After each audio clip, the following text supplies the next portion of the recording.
call this commission meeting to order, and the first item is the invocation and the pledge, and I'll lead the invocation. If you'd bow with me, please. Our gracious Heavenly Father, Lord, thank you for this time, and as we are about the business of Fayette County, Lord, grant us understanding and wisdom and the understanding of the issues. Help us to make the best decision for all of our residents. Lord, we thank you so much for our employees. Please protect them and keep them safe every day. And Lord, guide our path with wisdom as we walk down life's road. For it is in Jesus' name we pray. Amen. If you please rise. I pledge allegiance to the flag of the United States of America and to the republic for which it stands, one nation, under God, indivisible, with liberty and justice for all. First item is acceptance of the agenda. Move to approve. Second. So we got a motion and a second. Any discussion? All in favor say aye. Aye. All opposed? Budget presentation. Cheryl? Thank you. Good afternoon. So we're ready to start our 2027 budget highlights. I was sort of wondering why we called them highlights, because this is 91 pages long. So even if I only spent a minute on each slide, we could still be here for an hour and a half. So I know everybody is excited about that. So You might be. I think I would even leave for that. So economic outlook, we discuss this. We discuss this every year, but basically it covers a lot of things, such as the housing starts have decreased, as you know, unemployment rates, inflation rates, and information about teleworking. But this is usually in there, and we base the budget on some of these economic outlooks. I know, I feel like I'm in the movie Cars. Also, just so you know, the Fayette County vacancy rate for our positions is 6.62%, and that is broken down by category, if you have any questions on that. I think somebody said honk if you like Cheryl. Oh, well, that explains so much. Budget principles, these have been the same for the past, I guess, almost 13 years. We conservatively project our revenues. We do not use one-time revenues to fund current expenditures. If there's a one-time revenue, it's treated with a one-time expenditure. We don't balance the budget that way. And we only use current revenues to pay for current expenditures.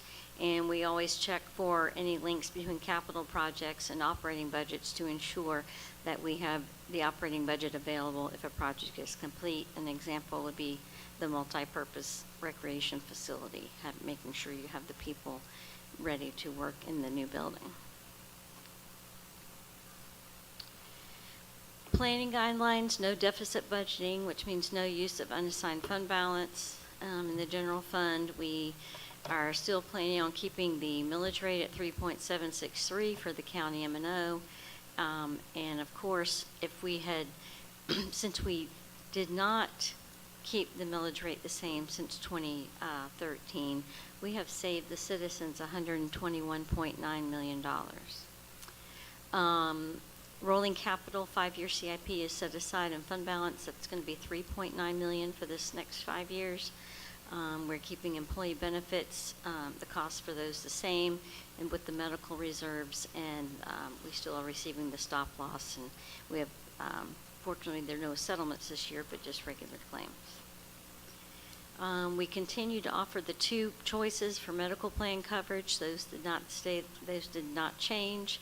The traditional POS, and you can see the deductibles and that information there. The POS deductible increased to $4,000, and the HSA, those in the HSA, the high deductible plan, are getting either $1,500, $1,750, or $2,000 in their HSA account. There's only been one employee premium increase for past 12 years, and that was in fiscal year 2021.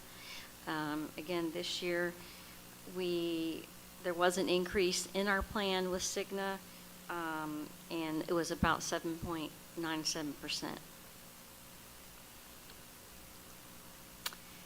Other benefits, you can see on the POS and the high deductible plan, the vision reimbursement remains the same, and then we have the out-of-pocket maximums you can see for $5,000 or $6,000, depending on which plan you're in, and same surcharges, etc. Dental's the same.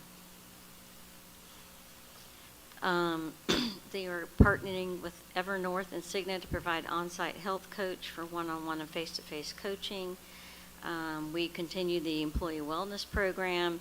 Cigna gives us $75,000 for optional services, and usually that goes to the health wellness initiatives that we have a couple times a year.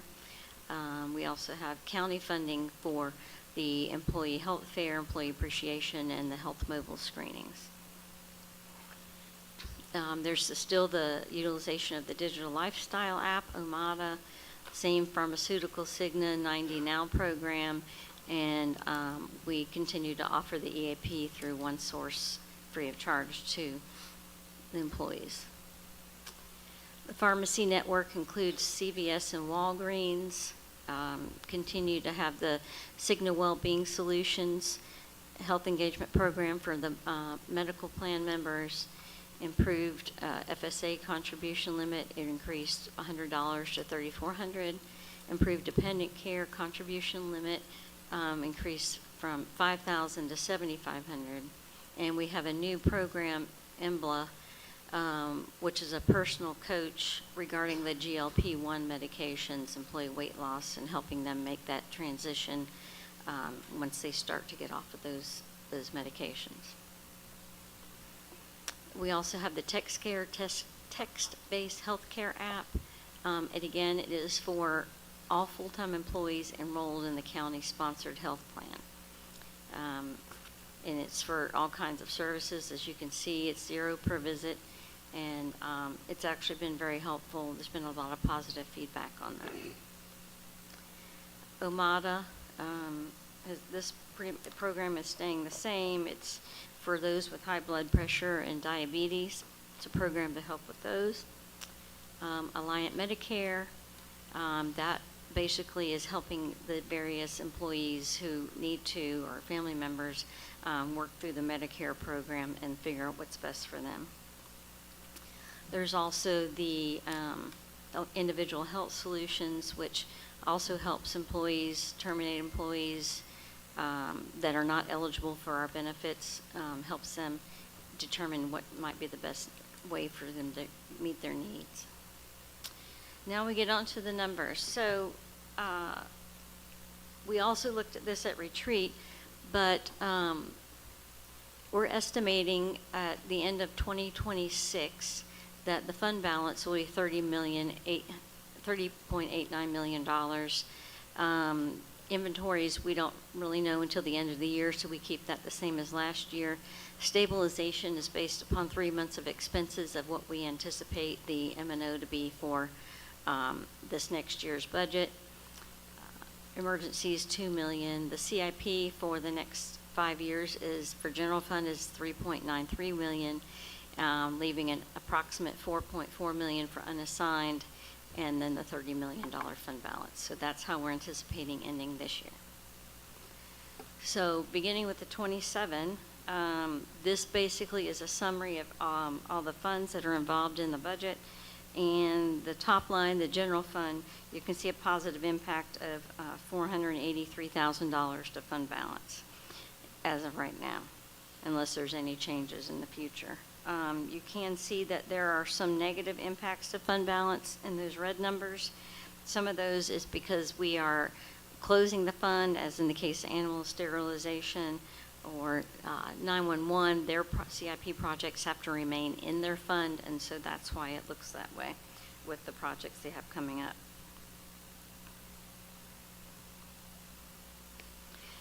Some of the slides, general fund revenues, you can see that pretty much 50% of our income is property taxes, and another 24% is sales tax.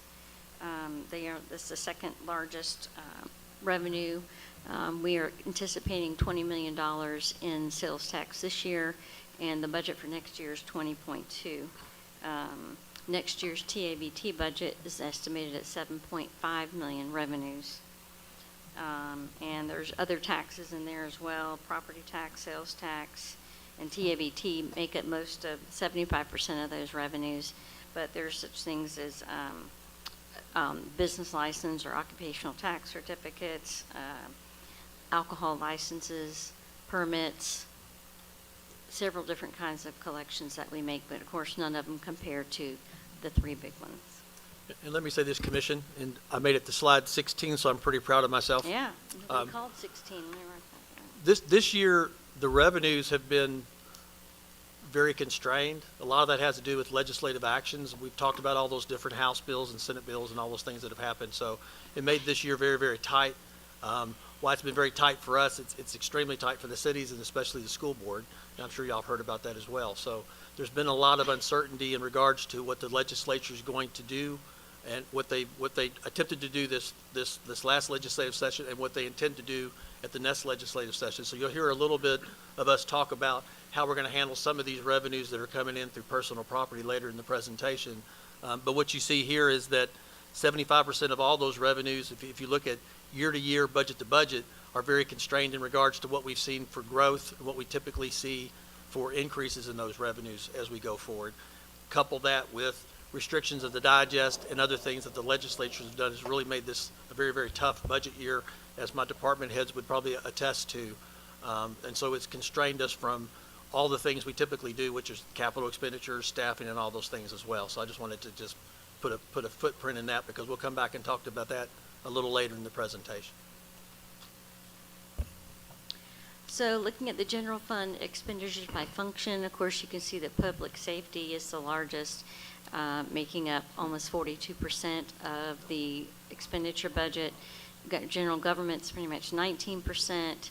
Judicial and public works make up of course, the largest portion of our budgets, and some of the other departments there have, smaller budgets. Then by type, personnel is 65.3%, which is all of the salary, of course, benefits, overtime, all those types of things. And then services and supplies. A lot of the capital outlay and supplies have decreased over the past few years, so things are, trying to get only what we absolutely have to have. Oh, let me go back. And the debt service, you can see, is 3.9%. 911 fund. So as I mentioned before, 911 is the only fund that has to pay for their own CIP out of their own money. So those projects that they have coming up will come out of their own money, but they really only have the two revenue sources, the property tax at 40% and charges for services at 60%, which is basically all the wireless lines, the $1.50 charge that people pay for their phone lines is collected and gathered. Expenditures, we're at 60.7%. Services are pretty high. There's been a lot of unexpected numbers for the budget for next year for 911 relating to towers, and a lot of expenses related to the 911 functions. Fire revenues, you can see they pretty much get 70% from property taxes and another 26 or 27 from the fire insurance premium tax, and then some smaller money for the other services like plan review fees, etc. Remember too that this 26 was the first year where their millage rate had decreased to 2.82.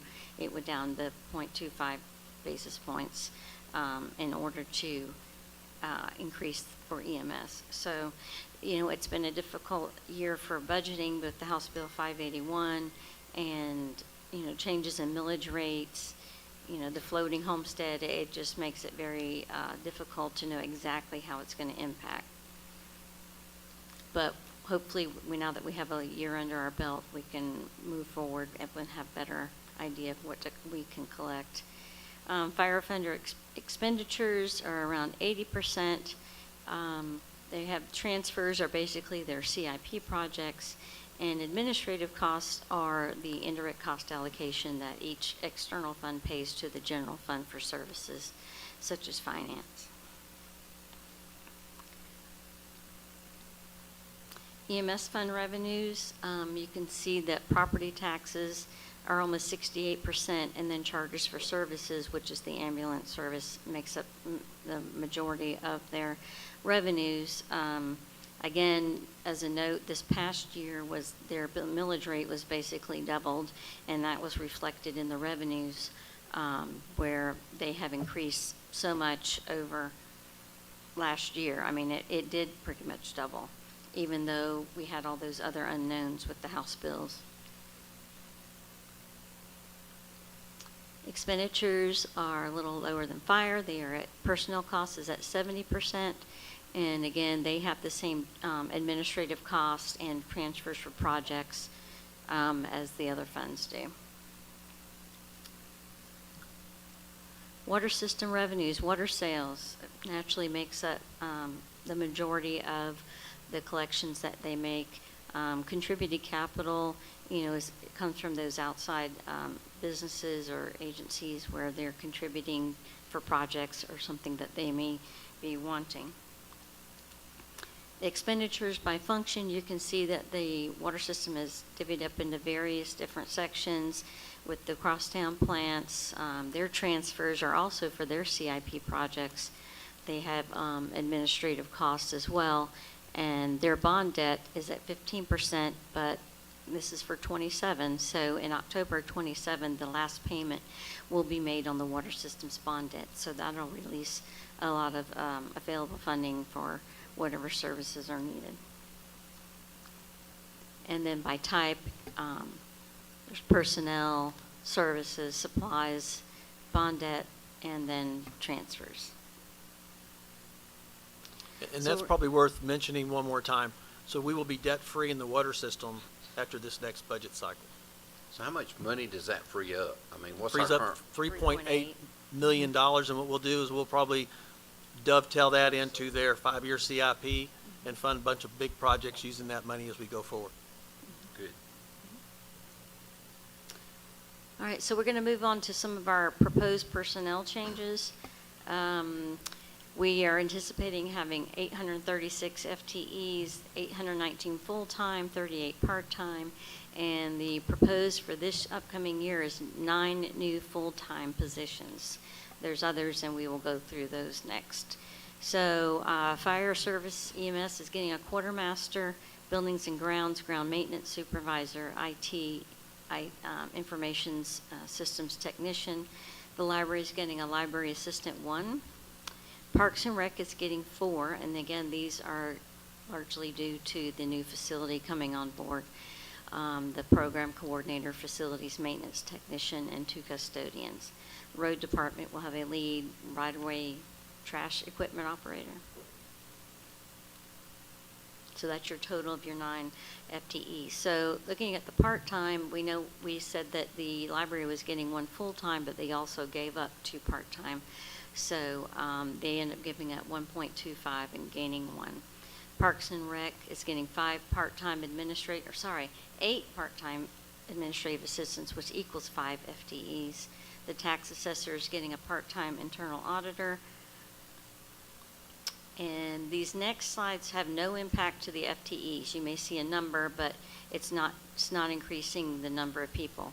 So we are allowing for 10 seasonal high school work program interns for this next year. Clerk of Superior Court, these are the first of the promotions. You can see that they're going from Deputy Clerk 3 to Criminal Supervisor. There's 2 in elections, a registrar to Chief Registrar, 1 in Finance. Parks and Recreation is, they have 1 promotion this year. Probate Court, Road Department, and the Sheriff's Special Operations, a Lieutenant to Captain. Also in water system, there's a water system customer service promotion and one in field operations as well.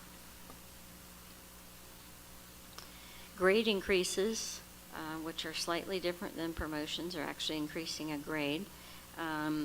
Their building and grounds is getting 3, which is 1 building maintenance supervisor and 2 senior building maintenance technicians. Customer service and water system is a grade increase for their customer support manager.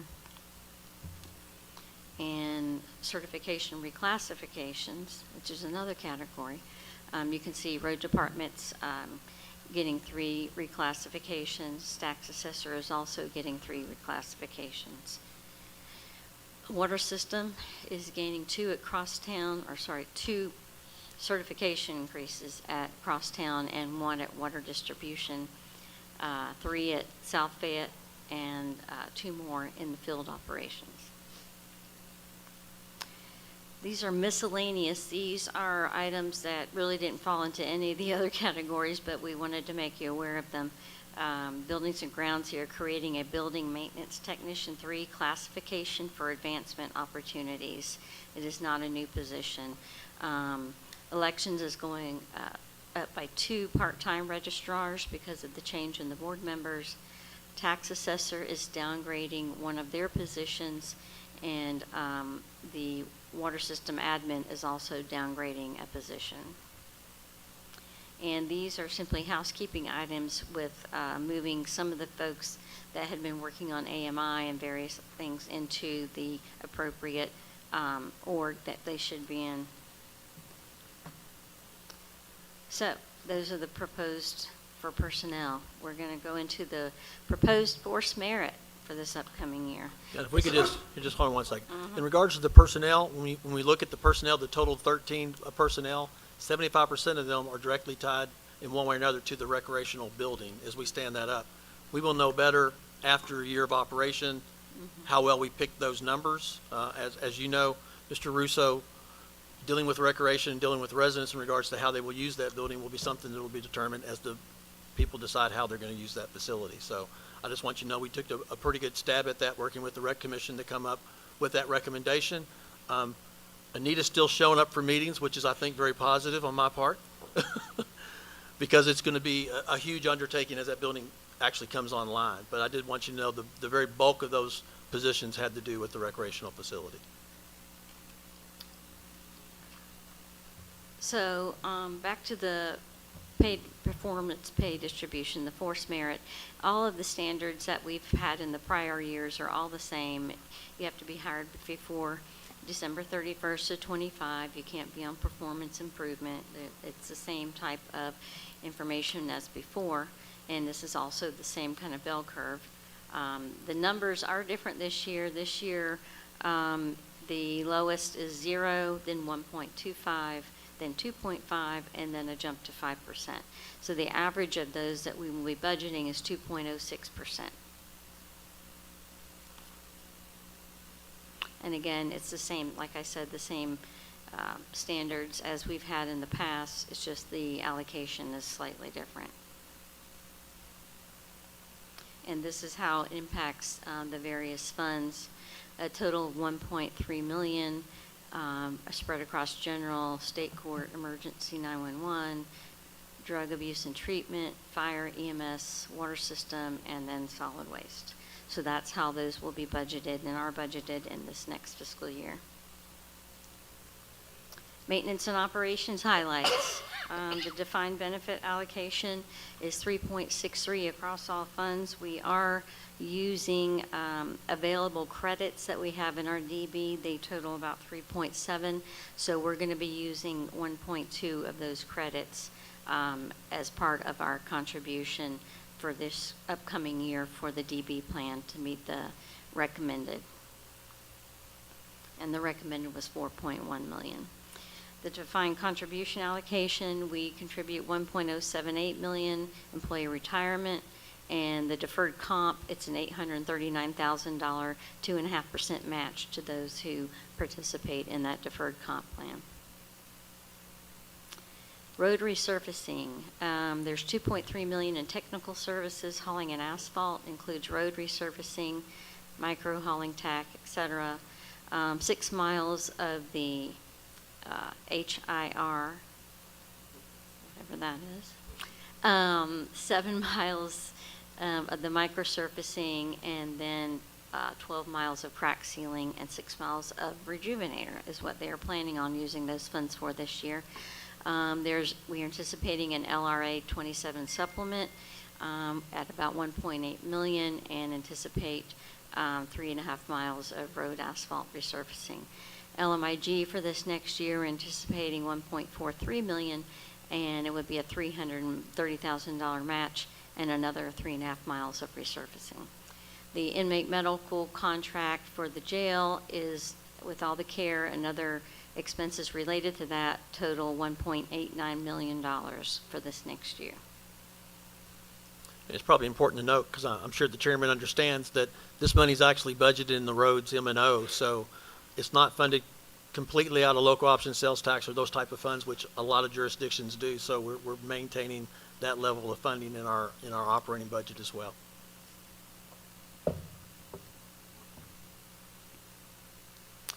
Does that throw you off when I interrupt? No, I love it. Property and casualty insurance is going to be 1.03 across all funds. It's actually, we had that budgeted and we will be reducing it. We didn't get the number in until just recently, but it's going to be around $924,000, and that'll be on the June 11th board meeting for approval. Of course, there's a grant match funding in there of $125,000, $286,000 for our Tyler financial software, another $112,000 for marketing and promotion for the PIO. And animal control has increased funding in the general fund because we are closing that spay and neuter fund that was set out there as restricted. But medical services are going from $85,000 to $75,000. Animal sterilizations at $98,000. They have software at around $6,000, and then medical supplies, meals, etc. GIS services, $140,000 to augment GIS systems. This is a decrease of $10,000 from last year. Legal litigation is $75,000, which we have also decreased by $25,000. ARC is set by population, and that bill for this next year is anticipated to be around $154. And per the last report from ARC, they are providing $1.1 million worth of contributions to Fayette County. Wellness program, again, we had $80,000 budgeted out there for future employee initiatives, which includes that. Recreation, we have $286,000 for those programs, and then you can see below where we pay $165,000 of that is for self-sustaining, $60,000 for the Board of Education, Tyrone, and then regular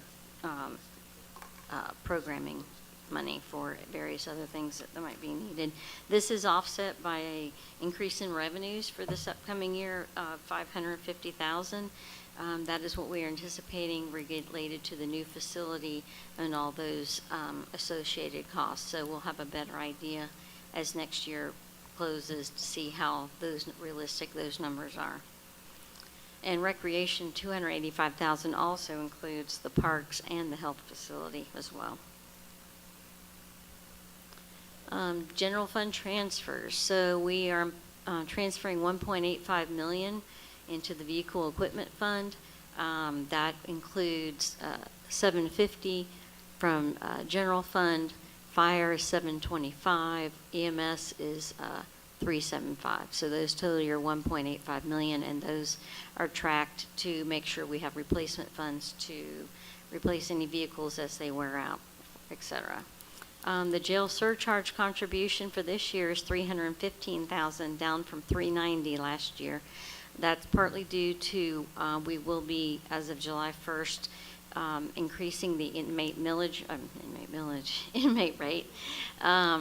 from the 5760 to 7212, which is like a 25% increase. So those cities have those agreements right now and should be passing them through their various, Peachtree City, Tyrone, and City of Fayetteville should have those going to their boards sometime before the end of May.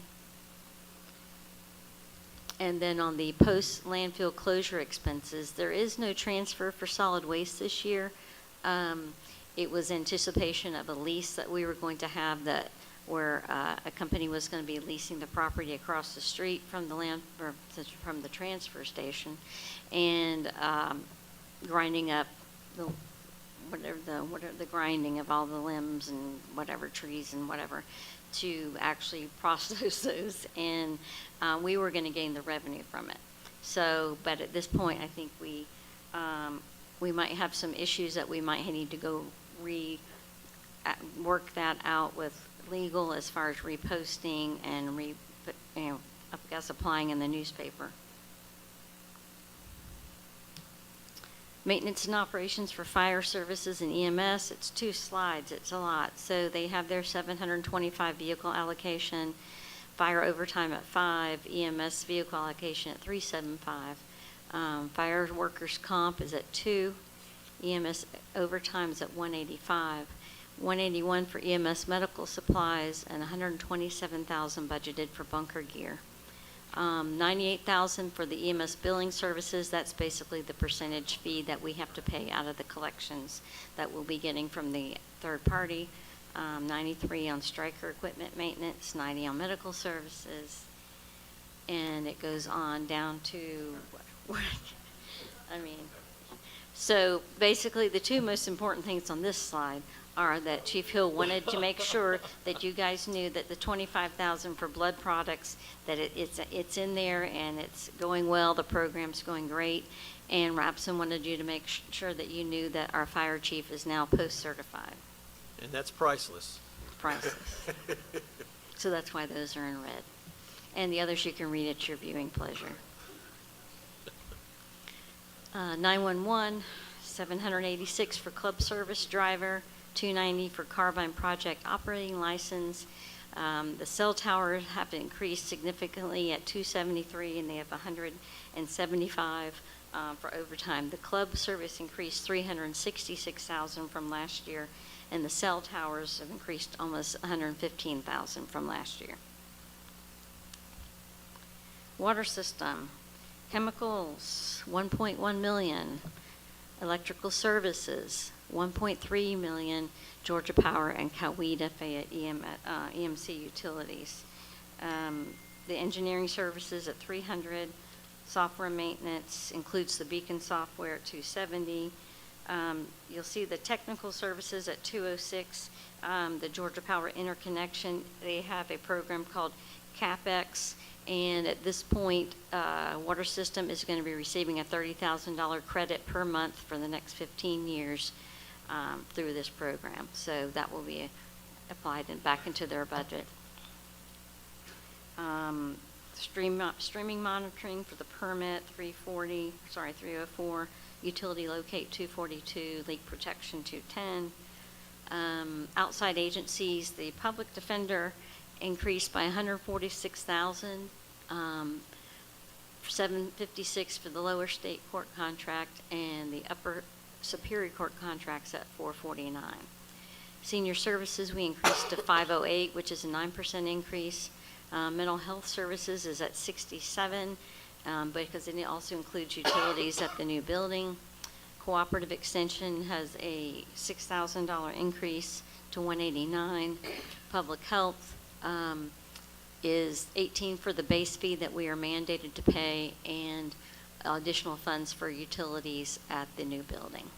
And the Department of Family and Children's Services, no change at the $39,000. And it's probably important to note that the health building's working exactly the way we thought it would, where it's actually becoming self-sustaining in regards to paying their own expenses as opposed to us providing the utilities. So that's actually working really well.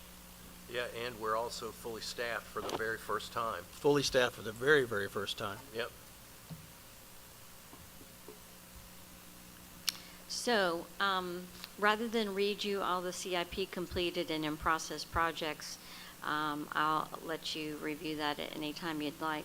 The completed were 29, totaling 18.7 million, and the active are 20, totaling at 15.2 million.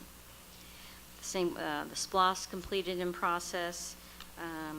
There are 8 active projects totaling almost $20 million. As you can see that in 2017 on the next page. There were 2 completed at $463,000, and there are 27 EMD projects with a $5.1 million budget. For the 2017 completed and in process, did I miss? I went back. There were 10 roads budgeted with a budget of 16.5, 2 completed at 3.2, and one a 911 budget had a budget of $19.7 million.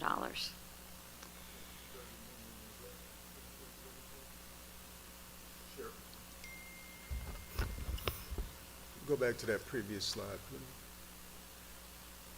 Am I reading? That's the total expenditures, either what's actually been spent or in process. So this is a combination of what's completed and what's in process, Right. actively going on. And that final 29 million is just attributed to the public safety radio system? No, the number on the far right is the total by the SPLOST. So the total SPLOST is that was the 29 million. The public safety radio system. Total collected, when you say total? Well, of all those 2017 SPLOST projects back here, because you just have the one. Cost. Yeah. Cost. Cost, Not well, collected. Okay. cost of what we have expended so far. Gotcha. Water system completed, total approximately 783,000. There are 7 projects. Water system in process. They have several projects going on for the next 5 years, and it's approximately the budget of $37 million for those. These are the vehicles and equipment that were completed and in process. Notice that the 2 yellow lines EMS were actually paid for with SPLOST. So, that's a large sum of money, $3.3 million for a SPLOST to pay for. The only thing that will be, that's why they make those vehicle equipment contributions each year. So when the time comes for this to wear out, they will have funds available to replace if there's not like a 2035 SPLOST or something. These items will be on the 28th agenda, but I wanted to explain to you how they work. Basically, before we complete the 27 CIP, we go into the projects that are either close to being done or where monies is not going to be spent, and we sweep it. We take those monies out, and the gray ones are going to be closed once we sweep those funds. The negative, anything with a negative, we're removing funds either to close it. The other ones are, the non-highlighted are basically projects that are going to be set up in 26 based upon these sweeping funds, and these all net to zero. So we're taking advantages of projects that will be closing or have funds that will no longer be necessary.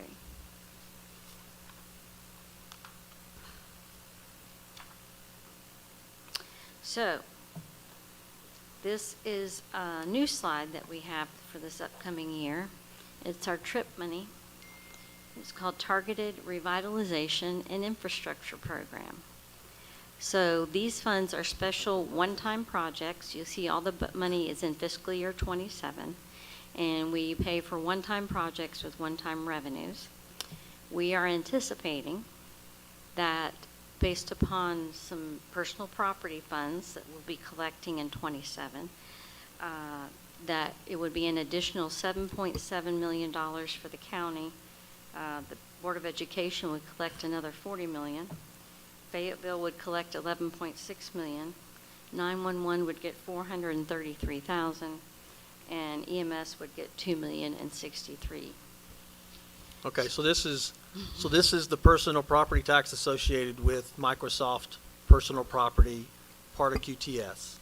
And so what we're doing is, based on legislative action that we've seen this past year, we're going to take this infusion of money, which is solely isolated to that personal property, and we're going to treat it very similarly to the way we intend to treat it, the ARPA money or any one-time infusion, so that we're actually allocating it just to capital-type projects. So in the general fund, that amount of $7.7 million, what we're intending to do is fund these projects that you currently see here.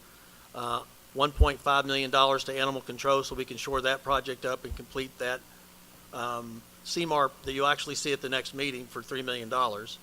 And then we've got another $750,000 we're putting into the recreational multi-purpose building, so we can do things outside the building or enhance that building as it gets to completion.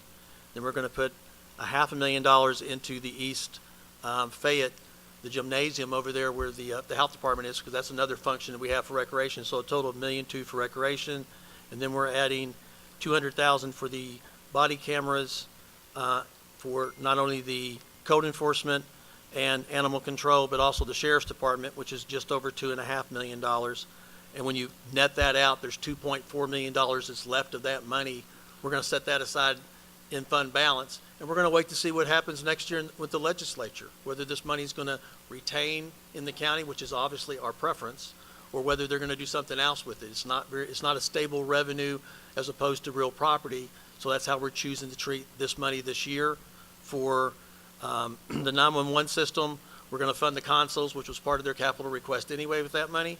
And then for EMS, we've got the $133,000 they've got allocated in their CIP, and I've asked the chief, who just recently became the top gun in the sheriff's department, to look at how he would allocate the remaining $1.9 million, perhaps for some enhancements for the EMS and the fire EMS training facility out there. So that may be something that we allocate as we move forward. But again, with the uncertainty that we've seen at this last legislative session and a lot of discussion in regards to whether the income tax will go away or whether homestead would go away, our preference is to use this as the board has directed us and we've talked about in the past, which is to offset homestead. But until we know that revenue stream is stable, we feel like this is probably the best approach for this next budget cycle.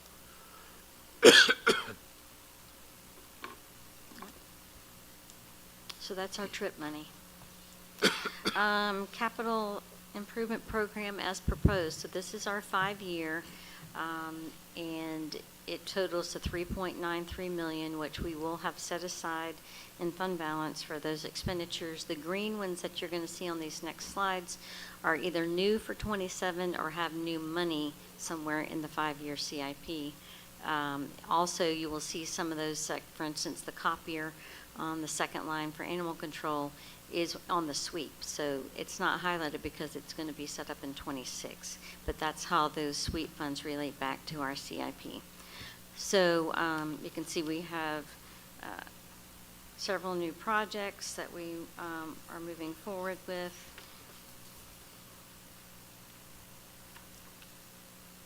All those ones that say new 2027, like you can see at the bottom of the screen there, they have money in 27 or they have money further out in other years, or they had money added to it.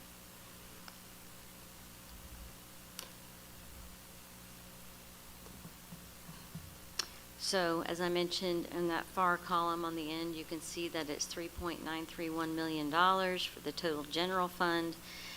Water system has a large amount set aside as well. And then 911 also has projects which would be in their own fund. We have some vehicles for this upcoming year, quite a few it looks like. There's one vehicle in particular I want to point out, which is a tandem dump truck.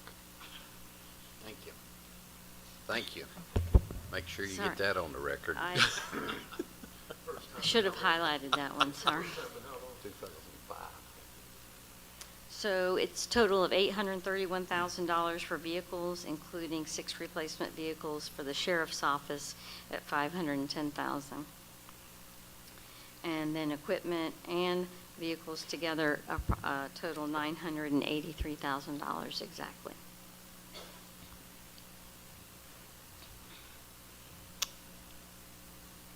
Fund balance trends. So this last column is based upon one of the very first slides that I showed you earlier, where we have the breakdown of the CIP for these next years, our stabilization of $20 million, the emergency fund money that we have out there, and the unassigned estimated at about $4 million. So those numbers are the same ones, it's just showing a trend, how those different categories change over time. And the simplest slide is you want the blue line over the red line, because that means you have more revenues than expenditures. Population and staffing, that last column is, our proposed for 2027, which is the 836 FTEs that we spoke about earlier in the presentation. Millage rate history, you can see this includes the ones from last year. Note that the shaded areas are where there was no rollback or it was increased.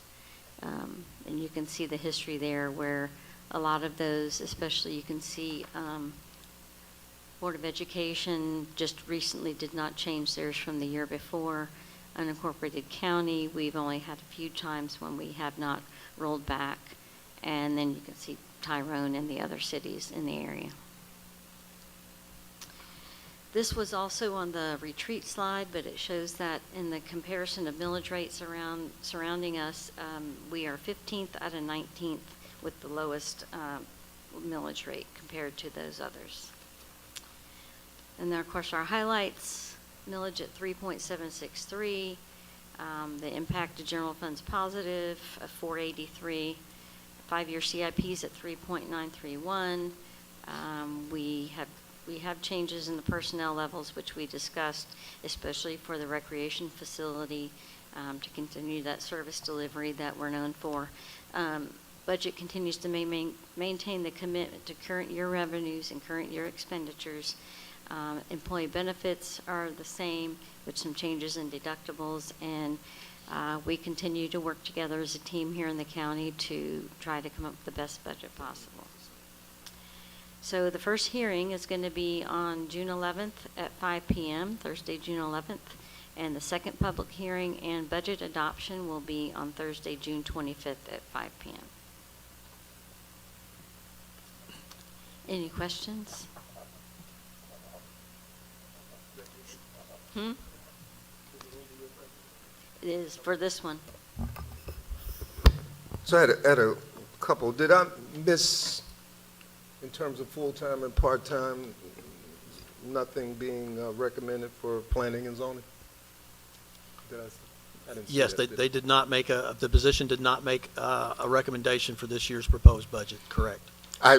Just what we're dealing with, I'd like to see, just run for me, if nobody else wants to see the full-time position and part-time position. I just see a lot going on there that I think we're putting a lot of pressure on them, especially with the comp plan going on, things of that nature. So that was one of the concerns. If you can, Anita, whomever, talk to me about what exactly services are happening with these, the dollars that are going to, I understand the Board of Education, they obviously have a lot of facility. Tyrone and others, I'm not so sure. And if that money, what are we getting at, Tyrone as an example? Are you talking in reference to, you talk about the actual allocation for recreation Yep. for Tyrone? Tyrone, it was listed for several. I know we do Board of Education, obviously we're using their facilities. You talked about upgrading the health center gym that's over there. That could be some pressure relief from having to parse out facilities. Just what are we doing over in Tyrone? That's 80, The allocation we have for the town of Tyrone is to utilize their facilities, and they also make sure our residents that are in Fayette County pay the exact same rate. That's different than what Peachtree City was doing, which is why that was that particular allocation was eliminated. How many And, facilities we have over in Tyrone? we have all the sports fields and Come on up. Anita. one indoor facility and Yeah. the sports and all the sports fields in the park locations in Tyrone. And for the Board of Education, it's primarily to utilize their gymnasiums for our basketball program. Okay. We'll talk. Okay. And then the increase, so we can explain to people, the increase in senior services is largely due to what? It's largely due to the reductions they've seen across the federal government and the state for their allocations, and they're trying to shore that up. It's about a $41,000 increase for us for senior So I services. think that's something particular that I highlight that we're having to pick up on that, particularly we talk about Meals on Wheels, reductions to SNAPs. This is very serious issues. And so we're, in highlighting that, we're picking up where our tax dollars aren't being returned from the Fed with the cuts that are happening. Okay, those are the essential questions I have right now. I have one for animal control, I guess. The spade and neuter was a separate fund, if I heard it correctly. Are we rolling it into administrative costs or doing away with it? Well, what we did was the spade and neuter fund, in theory, was supposed to be, we allocated 20,000, people would pay us, we'd reimburse it, and that was a complete failure. And so what we're doing is we're actually funding it in its entirety. We've had so many animals that we've had to adopt, and we've had so many times we've had to eliminate charging that to residents so we can get those animals adopted, that we've just picked up that cost, and that cost is much greater than the $20,000. I think it's right at about, is it $98,000? That's what's budgeted for next year. 98,000 is what's budgeted next year. Let's say the level of animals that we're seeing, and with the other facility coming online, hopefully by the end of this next year, we just anticipated it's better to just eliminate that and actually fund it in M&O, which is what you see. Okay, I mean, I've seen debt services way out, and we're pretty good on that. I was happy to hear about the water systems retiring that bond. We'll free up some things, so some good things on the horizon that we may be able to work with. Thank you very much. And it'd probably be a good time to mention that we've got the finance staff. If y'all could stand up, I know you're embarrassed, but stand up anyway. These folks have been working a lot of long hours. Michael's going to become, yes, thank you. Michael's actually going to become the new Sergio. He will not stay here any longer. I've begged him to stay. I've pleaded with him to stay. Hopefully he'll change his mind. But apparently he wants to retire and spend time with his wife. But if he changes his mind, we'll keep him as well. I will tell you that without Sergio, Michael, and Amanda working in the back, working with the scenes, and Pam, this budget wasn't possible. Cheryl actually worked really hard this year. First time for everything, right? But I will tell you that we really, really leaned in really hard on the finance and budget staff, and it was certainly nice having a number two to help us look and look at that and scrub those as well. All the department heads, you could tell they're happy to be here. They didn't know we had the 5% merit, so that's probably going to surprise them a little bit. But I will tell you that they did really some tough jobs this year with a lot of reductions as well, primarily because of the things you've seen going on at the state level and the federal and state government. So it's just been a tough budget year. It's been a very unusual budget year with the Justice Center, and we've also leaned in with them a whole lot as well. So it was good that we all came together to get this approved. So I appreciate you all very much. Is this the end of the presentation? This is the end of the first presentation, correct? Well, I End of thought the you were first going to presentation. another one. Yeah. I thought you were going to start something else now. No, I was thinking Anita was coming up. I too will add my thanks, because it seems like when we were in Savannah, I heard a lot about the budget, how Yeah. difficult it was. So Did you see the crying and stuff? it's just flavored many drinks. Yes. So, Okay. thank you guys very much. Thank you. Number one thing is thank you to the staff. Takes everybody working together to make this happen, and I really appreciate everybody's effort. Sergio, you're my hero, really, when it comes to budgets, and I mean that. We really appreciate your service and dedication for years and years, and it will not go unnoticed. So I'm a little late in saying thank you often enough, so I'm trying to catch up a little bit, okay?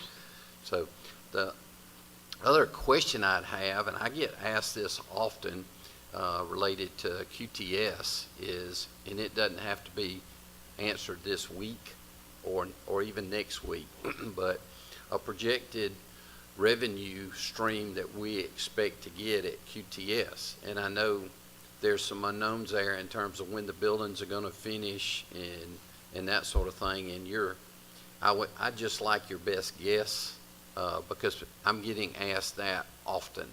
And I heard the $7.7 million that's going to be received this fall.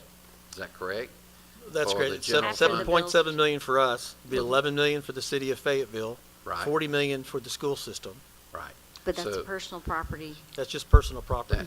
Those are big numbers that help when there is a fair amount of negativity going on, without saying, related to the QTS project, and when we can cut down on some of the sourness of the negativity by sharing what the revenues are going to look like, may lessen the impact a little bit, maybe not, but those are good numbers for me to have, so.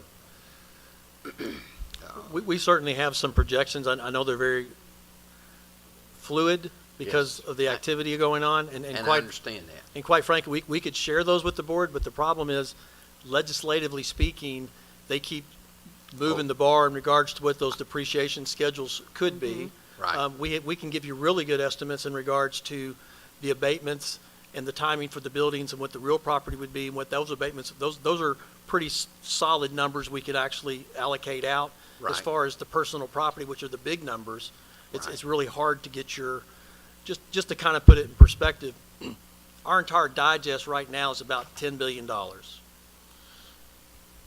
This one QTS, best we can figure, 2 of the buildings, and again, we have personal property tax auditors. One of the audits, one of the positions we have is a tax assessor position, just so we can look into this, because it's a very complicated thing to look at.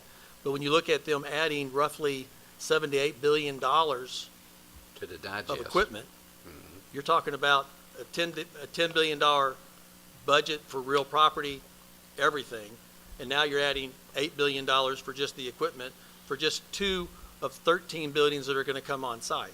And then the question is, legislatively, they're talking about changing the valuation and the fair market for those. They're also talking about changing some of the depreciation schedules for those.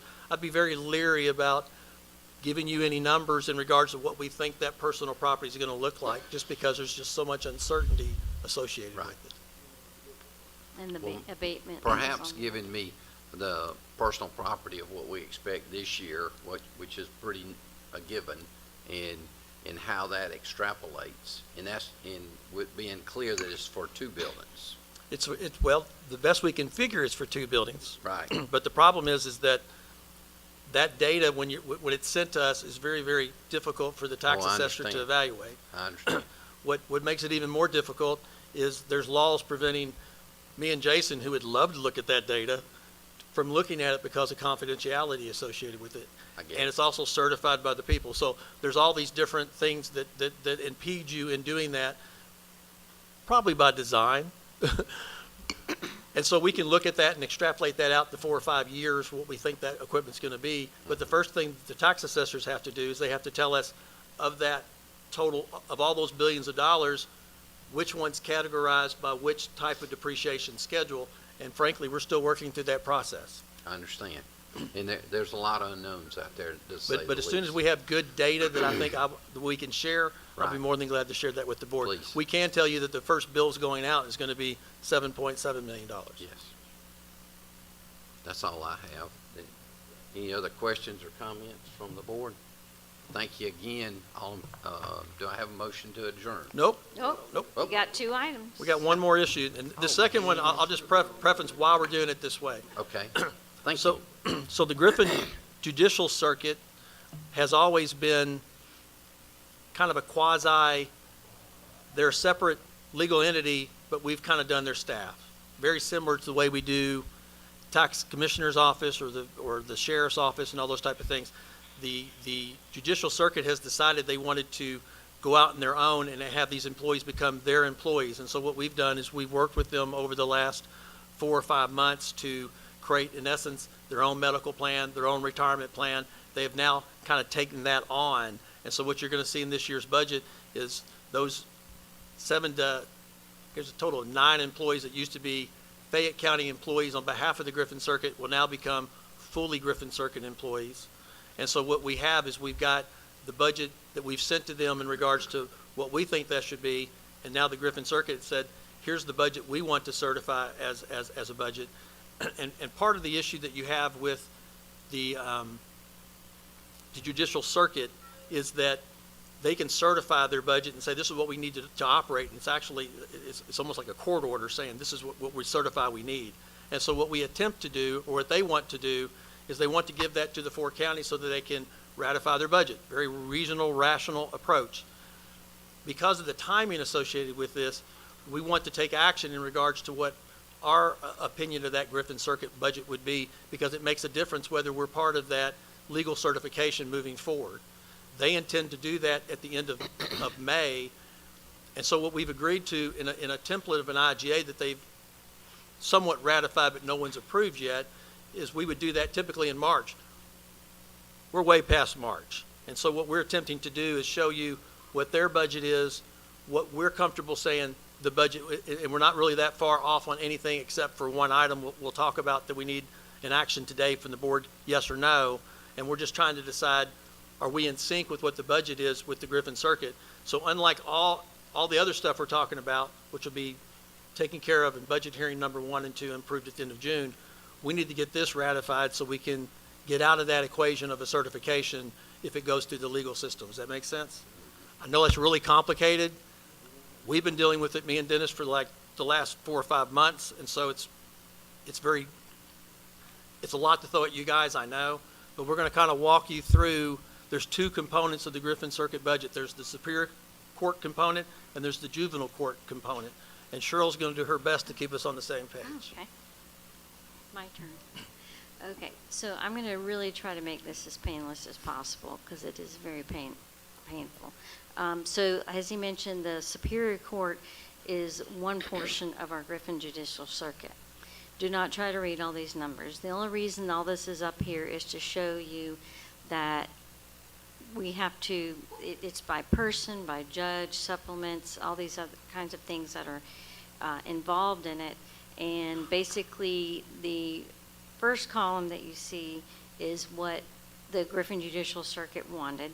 And then the green one on the right is what Fayette County agreed to as far as what needs there are. So if you look on the bottom of the green column, the total is $693,000. So that's the salaries for Superior Court.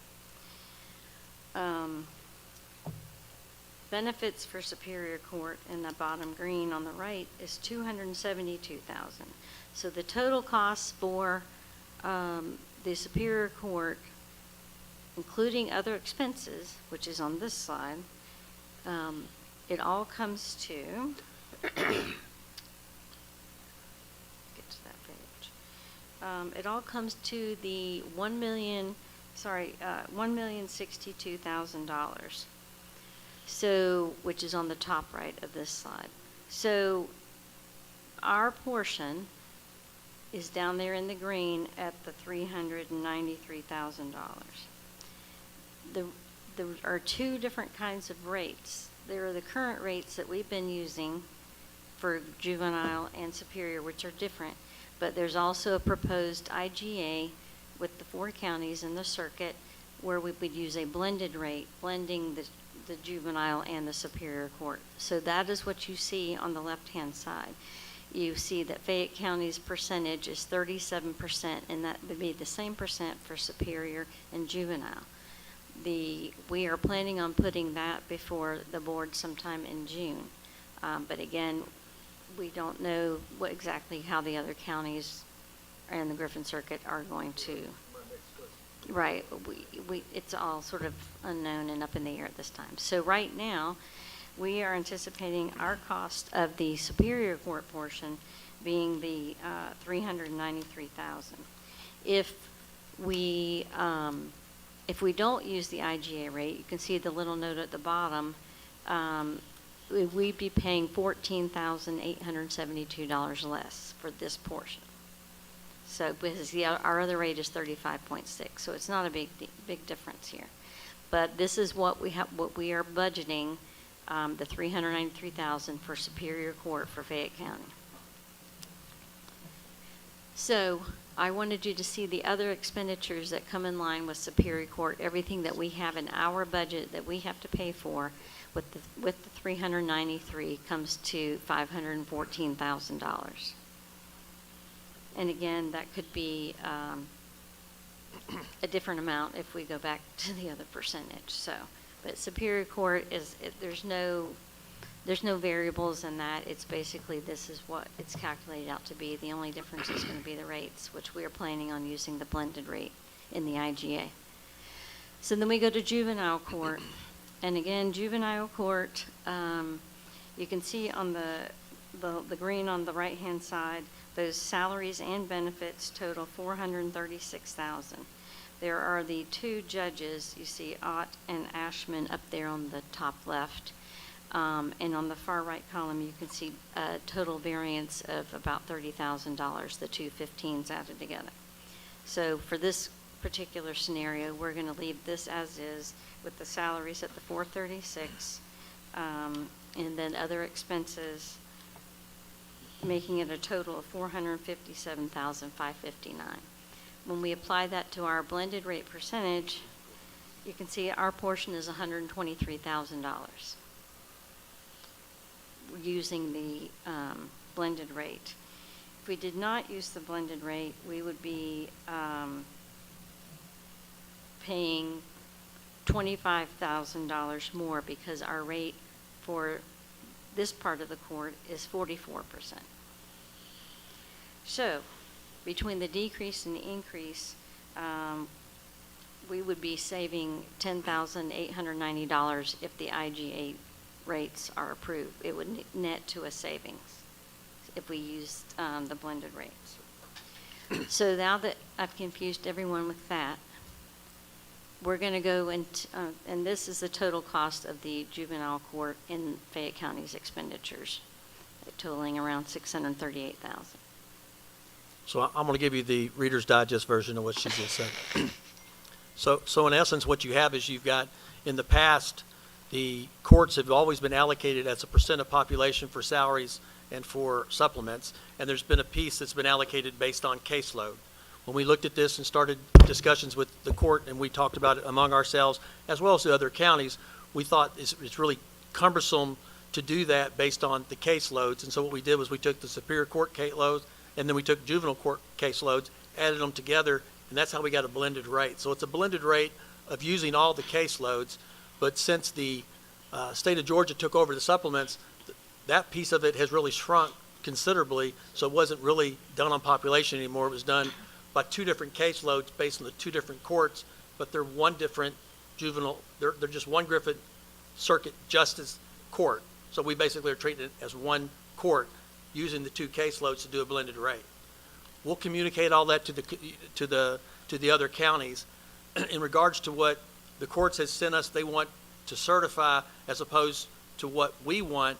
We're in complete sync with everything they've asked us to do, with the exception of one thing, and that is they want to do an additional allocation to the juvenile court judges of $15,000 each for their salaries based on their compensations being lower than not only our judges, but also other juvenile court. While staff is in agreement that that's something we should do, we don't make recommendations to constitutional officers or elected officials or supplements or even boards in regards to that. That's something the board has to weigh into, which is why it's the next slide you're going to see. Because what we're going to ask you for, if you're amenable to giving them that $15,000 increase for each of the judges, that's going to change these numbers somewhat.